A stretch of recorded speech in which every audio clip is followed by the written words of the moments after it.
Everyone, कैसे हैं आप सब। होप आप सब अच्छे होंगे और अच्छे से प्रिपरेशन कर रहे होंगे। तो गाइस, वेलकम और welcome back to the channel. इस वीडियो में हम बात करेंगे, जैसे कि आप समझ गए हैं वीडियो के टाइटल से, 3 इंपॉर्टेंट पॉइंट्स के बारे में। तो चलिए डिस्कस करते हैं एक एक करके।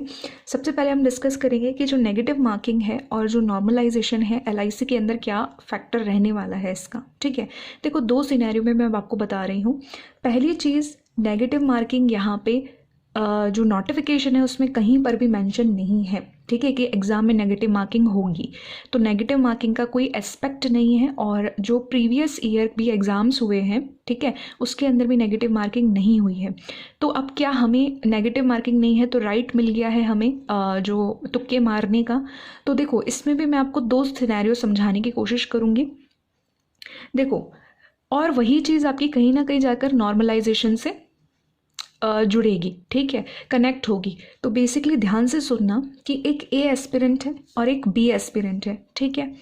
अब देखो, आपको पता है कि 70 में से ही आपका जो है कट ऑफ बनेगा, क्योंकि इंग्लिश क्वालिफाइंग इन नेचर है, राइट। और दूसरे का भी 70 में से ही कट ऑफ बनेगा। सपोज इसने जो है 55 मार्क्स का पेपर किया, ठीक है, और इसने भी 55 मार्क्स का किया, ठीक है, 55 मार्क्स का दोनों ने किया। सपोज इसके जो रॉन्ग थे वो इसके रॉन्ग थे 3, ठीक है, और इसने जो गलत किए, इसने जो रॉन्ग किए वो किए कितने,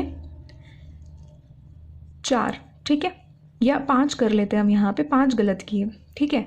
तो अब सिंपल सी बात क्या होगी कि किसको प्रायोरिटी दी जाएगी सिलेक्शन में। क्योंकि देखो, ऑन एन एवरेज बच्चा कितना लेके आ रहा है, इतना लेके आ रहा है, मतलब इतने नंबर का काम कर रहा है, ठीक है। लेकिन जो है प्रायोरिटी किसको दी जाएगी, बेसिकली इसको दी जाएगी, क्योंकि इसके रॉन्ग कम है, ठीक है, इसके कंपैरिजन में। तो इस तरीके से आपका सिलेक्शन होना है। अब ये कैसे मैं बता रही हूँ आपको, ये मैं बता रही हूँ कि मैंने मेरे कॉन्टेक्ट्स में जो एलआईसी ऑफिसर्स हैं, जो अभी वर्किंग है एलआईसी के अंदर, उनके एक्सपीरियंस के अकॉर्डिंग मैं आपको बता रही हूँ यहाँ पे, ठीक है। अब बात होती है यहाँ पे जो दूसरी चीज़ है, दूसरी चीज़ नेगेटिव मार्किंग के अंदर ये है कि देखो, 99% हम श्योर हैं, लेकिन 1% के लिए देखो सरप्राइज देखने को मिल सकता है। इसलिए जब एग्ज़ाम होगा आपका, तब इंस्ट्रक्शंस एक बार पढ़ लेना। अगर वहाँ कहीं आपको दिख जाए 1/4 या कोई भी नेगेटिव मार्किंग का एस्पेक्ट, तो उस हिसाब से तो फिर आपको तुक्केबाजी नहीं करनी है। तो इसीलिए मैं आपको ये समझाने की कोशिश कर रही हूँ कि आप ये मत समझना कि यार इतने मार्क्स का कर लिया, चाहे इंग्लिश ही क्यों ना हो, ठीक है, और फिर बाकी के लिए आपने क्या कर दिया, तुक्के लगा दिए। तो ये भी हो सकता है कि जो इंग्लिश है ना, आपके क्वालिफाइंग मार्क्स निकाल लेना, वो भी ना निकल पाए, ठीक है। इसीलिए प्लीज़ आप इस सिनेरियो को, आप इस माइंड से एग्ज़ाम कभी क्लियर नहीं कर सकते हैं। इस चीज़ को आपको समझने की ज़रूरत है, ठीक है। अब बात हो रही है यहाँ पे नॉर्मलाइजेशन की। शिफ्ट वाइज पेपर आपका वेरी कर सकता है, तो नॉर्मलाइजेशन भी होता है, ठीक है। आई होप कि आपको ये पॉइंट और एस्पेक्ट क्लियर हुआ होगा, ठीक। बात हो रही है यहाँ पे एडमिट कार्ड की। एडमिट कार्ड किसका, AA होगा, ठीक है। तो ये जो एक्सपेक्टेड डेट अगर मैं आपको बताऊँ, तो ये 7 फैब को या फिर 8 फैब को रिलीज़ हो सकते हैं। अब इतना एग्जैक्ट कैसे बताया मैंने, क्योंकि नोटिफिकेशन में आपको बता रखा है कि 10 days before the before the examination, yes, exam होने से 10 दिन पहले ही आपके जो है एडमिट कार्ड रिलीज़ होंगे, ठीक है। तो अगर हम ऑन एन एवरेज आइडिया लगा लें तो 7 फरवरी और 8 फरवरी के एक्सपेक्टेड है कि आपके एडमिट कार्ड आ जाएंगे, ठीक है। अब इसकी टेंशन भी आपको छोड़ देनी चाहिए, आपको प्रिपरेशन अच्छे से करनी चाहिए। बात हो रही है यहाँ पे लास्ट डेट की। लास्ट डेट किसकी, एडीओ की। अगर आप फिल करना चाहते हैं तो लास्ट डेट जो है वो 10 फरवरी है, उससे पहले आपको अपना फॉर्म अप्लाई कर लेना चाहिए, ठीक है। बात आ रही है यहाँ पे एग्ज़ाम लेवल कैसा रहेगा। AA के अंदर जो है एग्ज़ाम लेवल रहेगा आपका PO लेवल का, ठीक है। और मैंने जब इसका स्ट्रेटजी बताया था उसके अंदर पूरी चीज़ें डिस्कस की थी डीपली, ठीक है। अगर आप वीडियो देखना चाहते हैं तो उसका लिंक आपको डिस्क्रिप्शन में मिल जाएगा, आप देख सकते हैं। AA के लिए ADO का जो पेपर है उसका लेवल अगर मैं ऑन एन एवरेज बताऊँ तो क्लर्क लेवल रहेगा। लेकिन ध्यान से सुनो, अगर मैं इन दोनों के बीच का लेवल कंपेयर करूँ ना, तो इसका लेवल ज़्यादा आएगा, ठीक है। क्यों आएगा ये आगे आपको कंफर्म हो जाएगा जब हम इस पॉइंट को डिस्कस करेंगे, ठीक है। अब बात होती है यहाँ पे PO भी कौन सा PO, देखो RRB से तो ऊपर रखना है आपको, ठीक है, और IBPS PO से थोड़ा सा नीचे।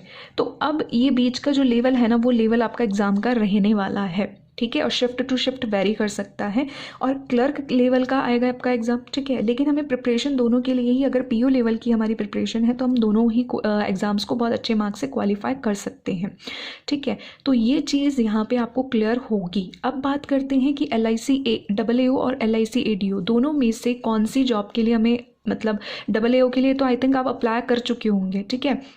बट क्वेश्चन ये आता है कि कौन सी बेटर है, या फिर हमें अभी ADO के लिए अप्लाई करना चाहिए नहीं करना चाहिए। तो उसके लिए कुछ पॉइंट्स डिस्कस करते हैं, जल्दी से आ जाइए। बेसिकली अगर मैं इन दोनों के अंदर से आपकी हायर पोस्ट की बात करती हूँ ना, तो आपकी हायर पोस्ट कौन सी है, LIC AAO, ठीक है।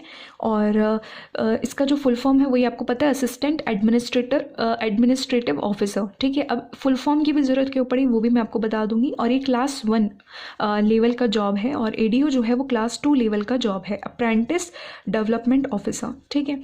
अब इस चीज़ को डिसाइड करने के लिए कि हमें कौन सी बेटर अपॉर्चुनिटी है या फिर ADO के लिए अप्लाई करना चाहिए या नहीं, तो उस केस में आपको क्या करना है कि कुछ चीज़ें आपको समझनी पड़ेंगी। जैसे कि जॉब रोल आपको समझना पड़ेगा कि देखो इसके अंदर एडमिनिस्ट्रेटिव वर्क है, क्योंकि इसके नाम से ही हमें पता है, ठीक है। और मैनेजेरियल टास्क हो जाएंगे, यानी कि मैनेजर लेवल का पोस्ट आपका हो जाता है, यानी कि कहीं ना कहीं PO और उसके आसपास का थोड़ा अप लेवल का आपके टास्क रहेंगे, जिसके अंदर आपको हैंडल करने कस्टमर्स को, उनकी कंप्लेंट्स को, उनकी क्वेरीज को, और पॉलिसीज रिगार्डिंग वर्क रहेगा कि मतलब जो भी न्यू पॉलिसीज है वो हो सकता है आपको बनानी पड़े, ठीक है। और जो एग्जिस्टिंग पॉलिसी है ना उसके ऊपर आपको पूरा प्रॉपर कहते हैं ना एक तरीके से जांच करना होगा कि क्या वो पॉलिसीज सही जा रही हैं, मतलब उससे प्रॉफिट हो रहा है कंपनी को या नहीं हो रहा है। ये चीज़ होती है, मेन बात होती है। ये डेस्क जॉब होती है, अगर हम छोटे शब्दों में बात करें, इसमें किसी तरीके का कोई टारगेट नहीं होता है, ठीक है। बात करते हैं ADO की, तो ये मार्केटिंग और सेल्स बेस्ड जॉब होती है, ठीक है। इसमें जो ADO होता है उसको रिक्रूट करने होते हैं और उनकी ट्रेनिंग करनी होती है, किसकी, इंश्योरेंस एजेंट्स की, ठीक है। ये फील्ड वर्क रहता है, इसमें टारगेट बेस्ड जॉब होती है। अगर आप मार्केटिंग में बहुत ही ज़्यादा अच्छे हैं, मतलब आपका नेटवर्क काफ़ी अच्छा है, तो you should go with it, ठीक है। ये चीज़ मैं आपको बोलूँगी ज़रूर। और बात आती है आपकी टारगेट्स की, अगर आप टारगेट्स पूरा नहीं कर पाते हो ना तो आपको टर्मिनेट कर दिया जाता है, ठीक है। अब वो कोई सी भी जॉब हो, अगर आप बैंक के अंदर जा रहे हो, ठीक है, और बैंक के अंदर या किसी भी इंस्टीट्यूशन में जा रहे हो, आजकल आप एक प्राइवेट जॉब भी करते हो, अगर उनकी जो रिक्वायरमेंट्स होती है, टारगेट्स मतलब क्या, उस पोस्ट की या उस जॉब की जो रिक्वायरमेंट्स है, अगर आप वो पूरा नहीं करते हो तो किसी भी इंस्टीट्यूट से, किसी भी कंपनी से आपको आउट कर दिया जाएगा, ठीक है। तो इस टर्मिनेशन को सोच करके इतना आप पैनिक ना हो। हाँ, लेकिन आपको जॉब रोल किसी भी फॉर्म के लिए अप्लाई करने से पहले जॉब रोल के बारे में ज़रूर सोचना चाहिए, क्योंकि हमेशा माइंड में मैं कहती हूँ कि ये रखा करो कि मेरा एग्ज़ाम क्लियर हो जाएगा, ठीक है। एग्ज़ाम क्लियर हो जाएगा तब ये रखोगे, तभी आप अच्छे से प्रिपेयर कर पाओगे और आप निकाल लोगे एग्ज़ाम को, ठीक है। तो इसके लिए जॉब रोल समझना ज़रूरी है। लेकिन एक छोटी सी टिप यहाँ पे देनी चाहूँगी कि अगर आपके माइंड में ये चीज़ बन रही है कि मतलब बैंक PO और क्लर्क लेवल का जो भी जॉब है उसका एक इमेज या विजुअलाइजेशन ऑलरेडी आपके माइंड के अंदर है, तो फिर ये वाला जो जॉब है LIC ADO ये आपके लिए थोड़ा सा डिफ़िकल्ट हो सकता है, क्योंकि वो डेस्क जॉब वगैरह होती हैं, लेकिन यहाँ पर आपका फील्ड वर्क है, तो ये थोड़ा ध्यान रखें, है ना। तो आई होप कि मैंने सारा आपको चीज़ क्लियर कर दिया। अब आपको खुद डिसाइड करना है जो है कि आपको ADO को फॉर्म फिल करना चाहिए नहीं करना चाहिए, ठीक है। अब बात कर लेते हैं थोड़ा सा बॉन्ड की। तो बॉन्ड अगर मैं बताऊं तो यहाँ भी 4 ईयर्स का, यहाँ भी 4 ईयर्स का। यहाँ पेनल्टी कितनी लगेगी, 5 लाख रुपीज़ और GST यहाँ 3 लाख रुपीज़। अगर मैं आपको बताऊं कि पेनल्टी क्या है, तो देखो बॉन्ड 4 साल का, इसी बीच में अगर आप छोड़ के जाना चाहते हो या कोई भी रीज़न है XYZ और आपको क्विट करनी पड़ रही है जॉब, तब आपसे 5 लाख रुपीज़ प्लस GST ले लेंगे, लगभग मतलब 18% होगा, ठीक है। वो आपसे लेंगे ही लेंगे। जब आप ज्वाइन करते हो ना तब आपसे कोई पेमेंट एज अ सिक्योरिटी नहीं लिया जाता है, ठीक है। ये LIC ऑफिसर से मेरी बात हुई है, उन्होंने बताया जस्ट एक पेपर होता है, वो पेपर को जिसको हम बॉन्ड बोलते हैं वो आपसे साइन होता है, जिसमें टर्म्स एंड कंडीशंस होती हैं।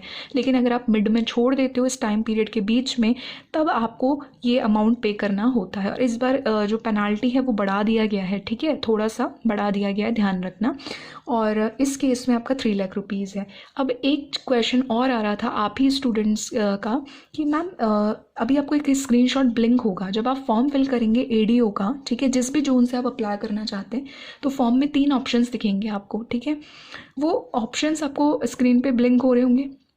आपको कौन सा फॉर्म मतलब कौन सा ऑप्शन चूज़ करना है जब आप एक फ्रेशर हो तो, ठीक है। तो आपका एक ऑप्शन आ रहा होगा यहाँ पे ओपन मार्केट करके, ठीक है। अगर आप फ्रेशर हो यानी LIC से किसी भी तरीके का आपका कोई ताल्लुकात नहीं है पहले कभी, ठीक है, तो फिर आपको वही ऑप्शन चूज़ करना है। और अगर आप एक्सपीरियंस हो या फर्स्ट और सेकंड कैटेगरी में अगर आप आते हो तो फिर उस हिसाब से आपको ऑप्शन को चूज़ करना है, ठीक है। क्योंकि यहाँ पे हर इंसान फ्रेशर नहीं होते, कुछ लोग एक्सपीरियंस भी होते हैं और कुछ लोग ऑलरेडी उसी ऑर्गेनाइजेशन में वर्किंग भी होते हैं, ठीक है। तो आई होप कि मैंने सारी चीज़ें आपकी अच्छे से क्लियर कर दी होंगी। इसके बावजूद भी कोई भी आपकी डाउट है तो कमेंट कीजिएगा। वीडियो इन्फॉर्मेटिव लगी है तो hit the like button, subscribe this channel, max to max share कर देना। And till then take care, bye bye, all the best. और डेली टू डू लिस्ट के लिए आपको टेलीग्राम चैनल को ज्वाइन करना जिसका लिंक आपको डिस्क्रिप्शन बॉक्स में मिल जाए।